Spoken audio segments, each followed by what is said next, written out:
There has not been a singular move that Justin Trudeau has done in the past 9 years that wasn't part of his itinerary. Now, you and I might not know about what he's doing ahead of time, but the press, his inner circle, absolutely does.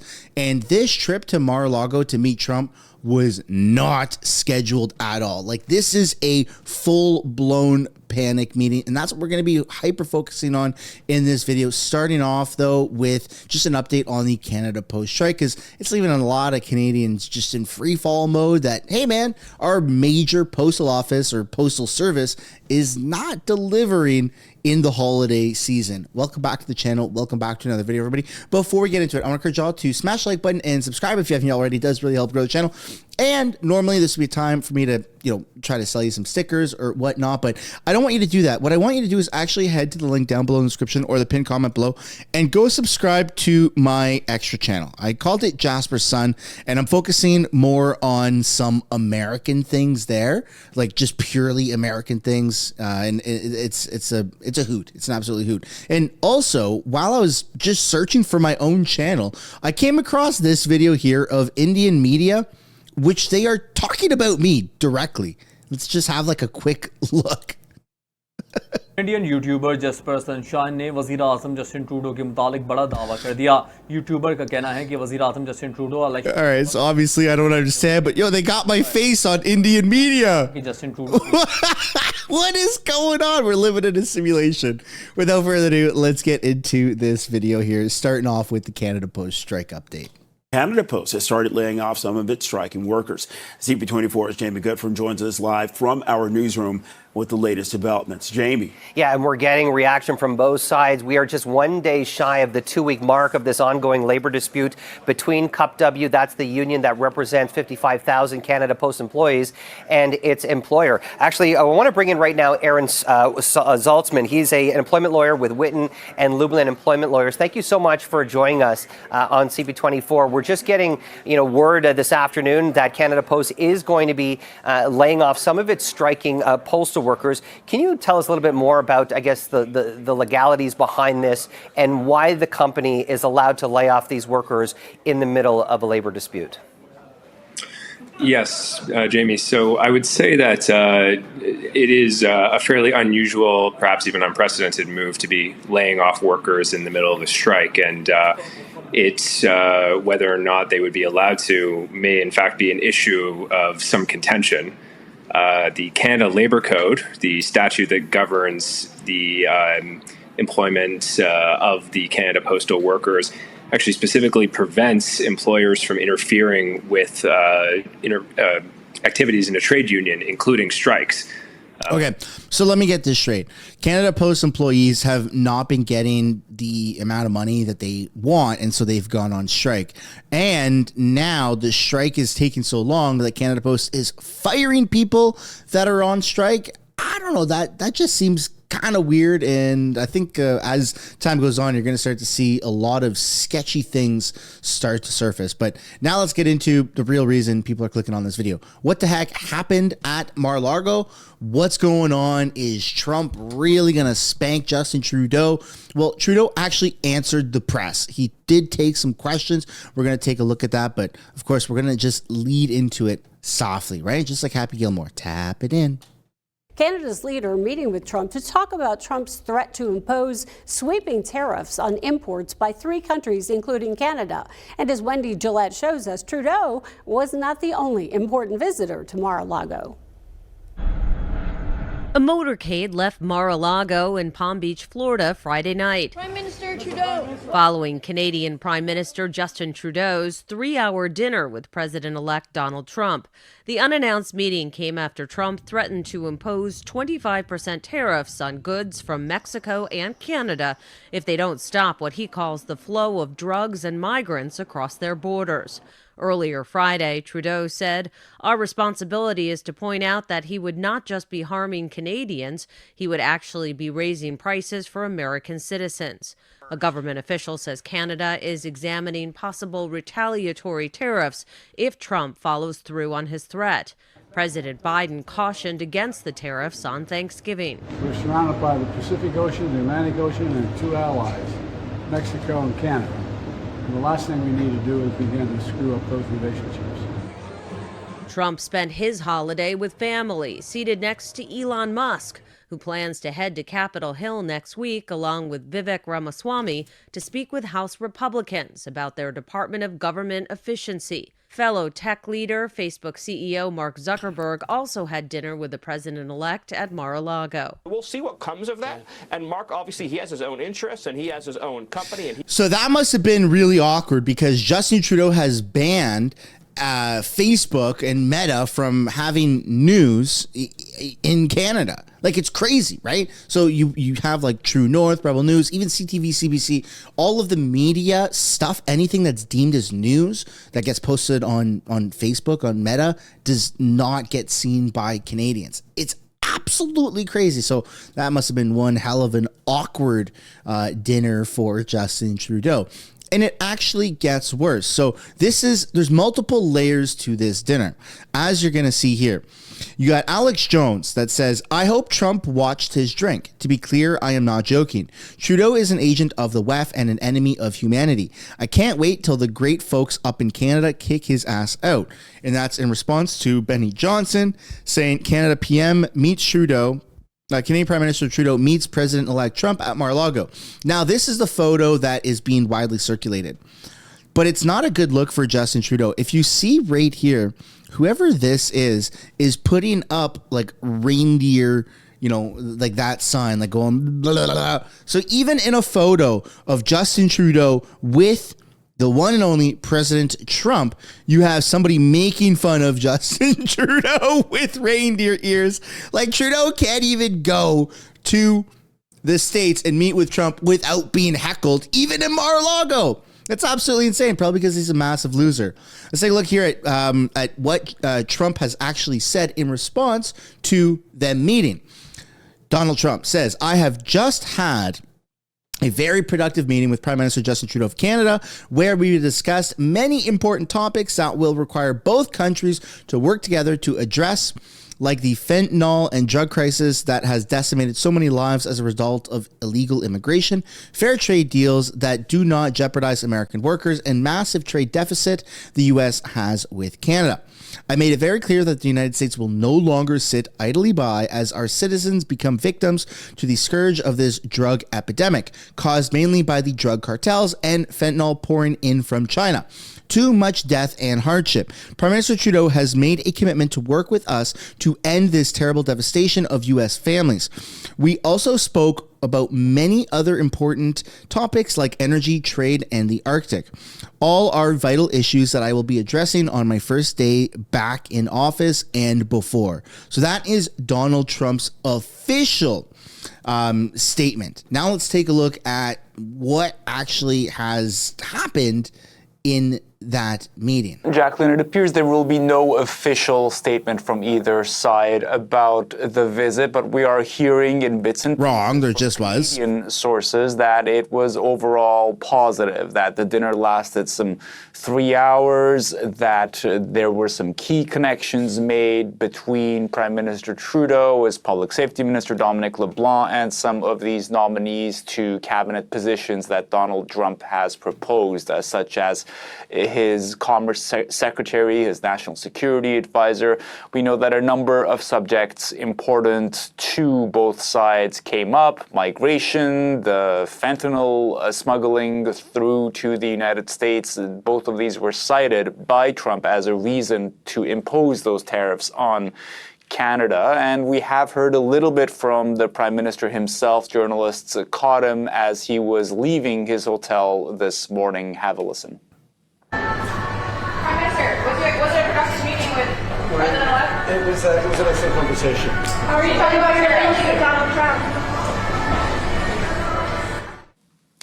Something else that came up is the talk of energy, Keystone XL, that pipeline project that was killed by Democrat President Joe Biden in January 2021. That was raised apparently by Justin Trudeau himself to Donald Trump. This is what we're hearing from one source who was privy to the conversation. We're not entirely sure how Trump reacted to that.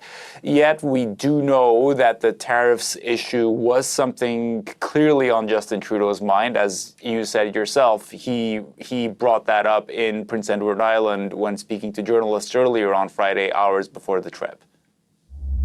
Donald Trump, when he makes statements like that, he plans on carrying them out. There's no question about it. Our responsibility is to point out that in this way, he would be actually not just harming Canadians who work so well with the United States, he'd actually be raising prices for American citizens as well. So probably the first of many conversations the Prime Minister is hoping to have with the incoming administration on this. Yeah, Rafi, I mean, the big question here is, did this do anything, right? When it comes to that tariff threat, what are you hearing on that? Okay, so we have one source telling us that they're viewing this as a good start on the topic of trying to deflate this threat of tariffs, but that the Canadian side, has not gotten Trump to go back on his word. And again, I will caution that what we're hearing about, the meeting being positive and all that is coming to us from the Canadian side of things largely. We don't have a sense yet of how the U.S. Is viewing this, or how I should say Donald Trump's incoming administration, his circle, is viewing this. We do know that one of his folks at the table commented on Twitter or X rather, and said that it was indeed a very interesting meeting, but we don't have anything beyond that. It was, if you talk to economists here, if you talk to political scientists, this was an important move by Trudeau, just showing that he's trying to do something about this. We have a clip from a political scientist on the matter.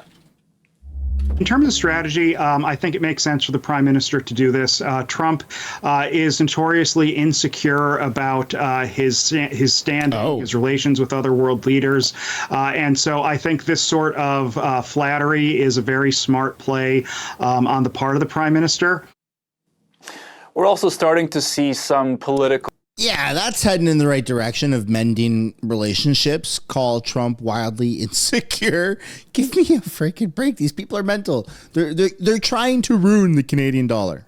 Reaction on this side of the border.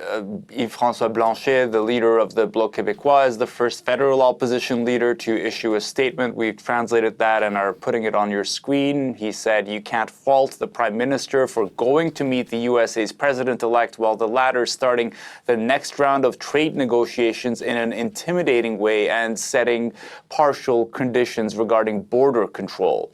He goes on to say that Quebec and Canada have to show the USA how important they are to its economy and foresee changes to the CUSMA. It is, however, a bit late for Mr. Trudeau to start acting responsibly. Finally, Blanchet also says, "We'll collaborate if it's good for Quebec and support the request for a Quebec negotiator at the table." Now, that last bit, Jacqueline, is a reference to how the Quebec provincial government has asked to have a representative on Team Canada when negotiating with Trump. The provinces, of course, are very seized with this tariff threat by the incoming president. They asked for an emergency meeting with Trudeau about it this week, and they got one, and the Prime Minister has said, or his government has said, that they will keep talking to premiers about the incoming administration. Okay, Rafi, appreciate the latest reaction on that. That's Rafi Boudjikanian for us. Let's take... It's a very tricky spot to be in. And I think that the only way around, any of the tariffs that have, been threatened is what Justin Trudeau did. I think that was the only good solution, is try to go and solve it, negotiate it at Trump and talk without cameras, without reporters, and just get this figured out, because there's a lot at stake. 25% tariffs is huge, and that's going to be cutting off a couple fingers of America too. It's not like it's only hurting Canadians, it's also going to hurt America. So it's a pressure tactic that Trump is using in this version 2.0 to put a lot of pressure and establish dominance immediately. I can't blame him for doing that. It sucks because we are all affected, for all my Canadian viewers, but I got to say that Trudeau hopping on his plane and jet setting over there, I think that was probably one of the better moves he could have done. I don't think that him, dealing with that situation from here in Canada and just having phone calls and video calls is a good idea. I think that this was probably a good play. So at least hats off to him for being bold enough to go and talk to Trump in person, impromptu.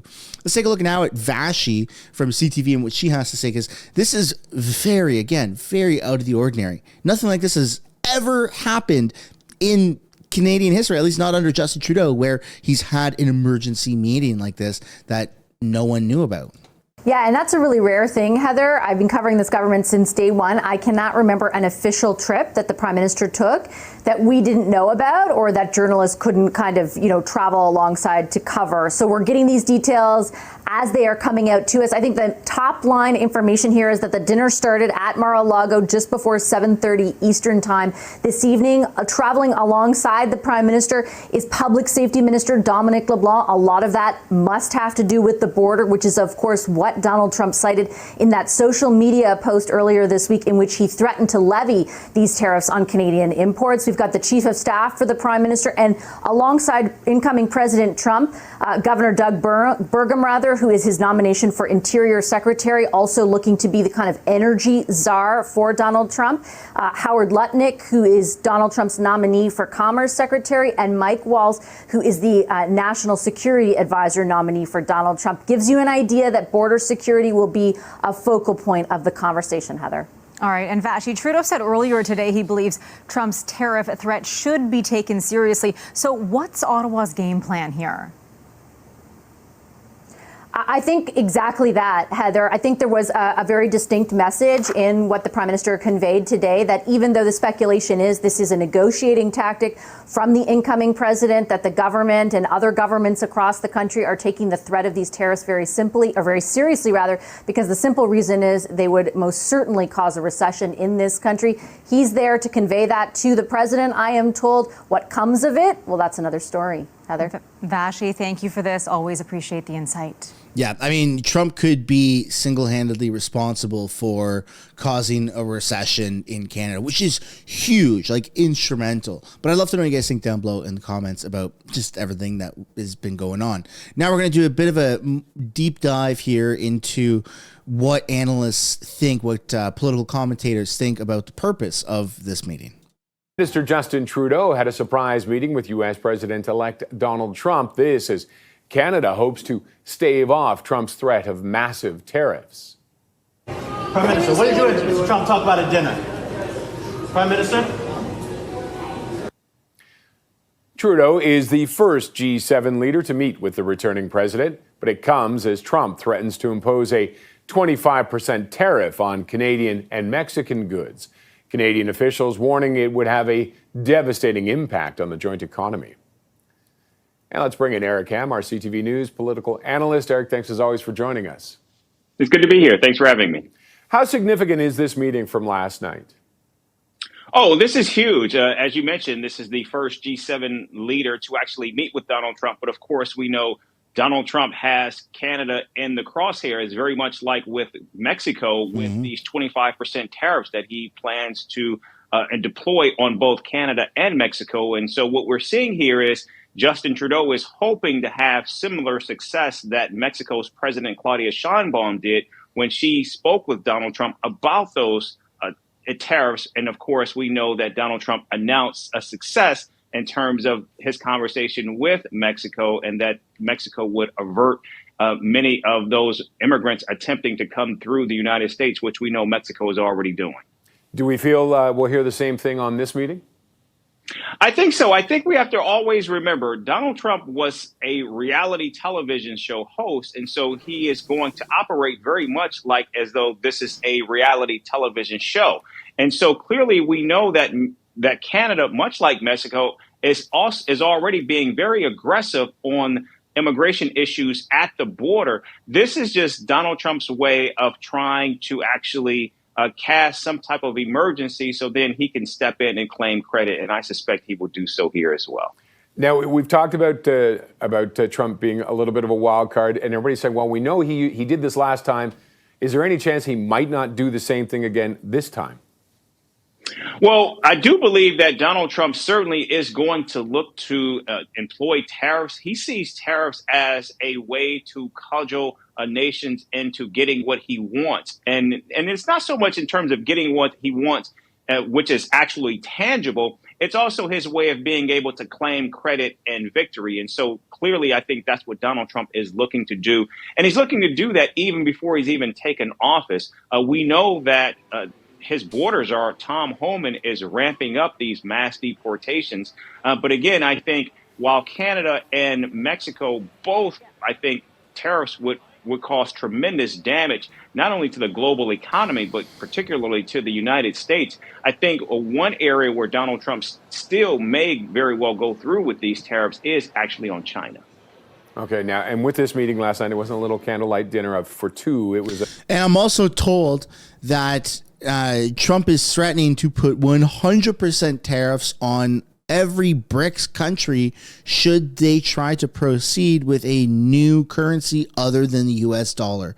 So Trump is not messing around. Either it's going to catastrophically backfire and blow up in his face, and then we could be looking at the end of the world, essentially, not to be too dramatic, but that's kind of how things start. Or everyone's going to comply and the world's going to go back to normal and America is going to remain as a superpower and everyone will bow down to the almighty Trump, which, to be honest, in terms of world peace and just how, you know, the world can flow, that is probably the best outcome. a big table and there were other faces at the table. Yeah, that's right. Donald Trump had a number of members from his incoming administration, his nominee for a commerce secretary, his national security advisor, and others. And so clearly what we're seeing here is this was meant to be a meeting where I think these countries could speak through many of these issues. But it's also important to note that there is a free trade agreement in place that would make it very difficult for Donald Trump to actually engage in wholesale tariffs on either country, because we have to remember the U.S., Mexico, Canada free trade agreement, something that the Trump administration itself actually worked on and put together, would make it very difficult for Donald Trump to just wholesale implement these tariffs, given the fact that there is an agreement already in place. And just one last question. What kind of an impact on the meeting last night does the idea that we could have a new government up here sometime in the next 6 to 10 months?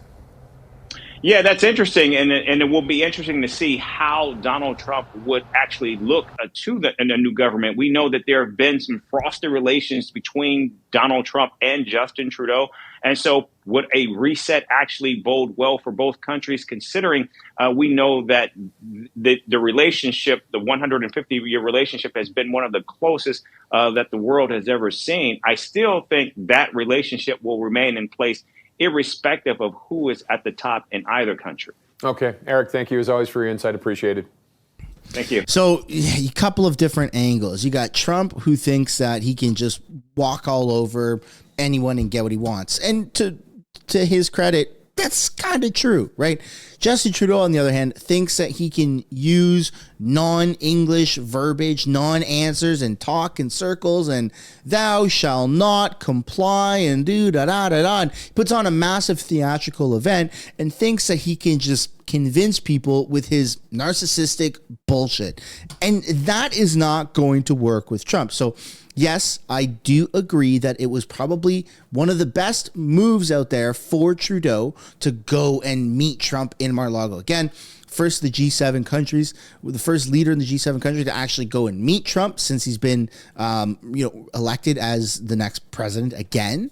And then also just to settle down these threats and stuff like that, figure that stuff out, stop with the egos and just go and do it, Trudeau. And so it's kind of weird because I don't like to congratulate Trudeau on really anything because he's kind of a dumbass. But in this instance, it's just my own personal opinion. This was probably one of the better plays. But again, that's my own personal opinion, and I would absolutely love to know yours. And then we're going to take a look here at some Quebec premier who talks about the tariffs and how we have to secure the border, especially in Quebec. Like, Quebec is no joke. They are so incompetently managed that you got that Roxham Road thing, and people are just walking into America. Americans are just walking into Canada, and they're greeted with, financial packages as a reward. Like, it doesn't make any sense. So far, during the campaign, he talked about 10% tariff. Now he's talking about 25%, but putting that with the borders, in relation with the borders. So we'll see what will happen in the next few weeks. But of course, tariffs on all exportation means thousands of jobs that can be lost. So you're mad at Mr. Trudeau for the lack of security at the borders? But I'm saying it since 2017 that we have to do something. Remember what happened at Roxham. So it goes both ways. We have to secure the border. So basically you're saying to Donald Trump, he's right? But I'm saying that Mr. Trump said it very often during the campaign that he would fight against illegal immigration. So that's what he's doing right now. And you're scared about what can happen to the economy of Quebec? Of course, if you put a tax That's a stupid question. 10% or 25% on all exportation, we have from Quebec to United States $87 billion of exportation and only $43 billion of importation. So we cannot start a war, and we have to do everything we can to not have these tariffs. You said it yourself that not all provinces have the same priorities when it comes to exportation. Right. So what exactly are you hoping to protect in Quebec, and what are you going to do to make sure that Quebec's interests are protected? Okay. Like I said to my colleagues of other provinces, for example, Alberta is exporting oil and gas. Ontario is exporting cars or car parts. Here in Quebec, it's the aerospace business, the lumber business, the agriculture business, the aluminum business, and we also have this protection for cultural products. So, of course, I think we need to be at the table negotiating with the United States for at least for our products. Particular concern for electricity, hydroelectricity, what impact that could have? It can help. Electricity, like aluminum, I think that United States, they need us. So that's exactly what Christine is doing right now, industry per industry, to see where does he need us, where can he replace us for some products. So before starting the negotiation, we need to have a strategical plan, and I want to participate to this plan with Mr. Trudeau. Yeah, I think that everyone is panicking, and they have the absolute right to do so. And no matter what happens between Justin Trudeau and Trump, Trump is going to be getting the better deal. America is absolutely going to be getting the better deal. I'm a little worried. I'm a little worried about the future of Canada here. Our dollar is absolute trash. It's like 70 cents on the dollar. It's not good. It's not good. I think our dollar is getting weaker and weaker, and I don't know if Trump really cares about the Canadian dollar. I don't know. And should he care?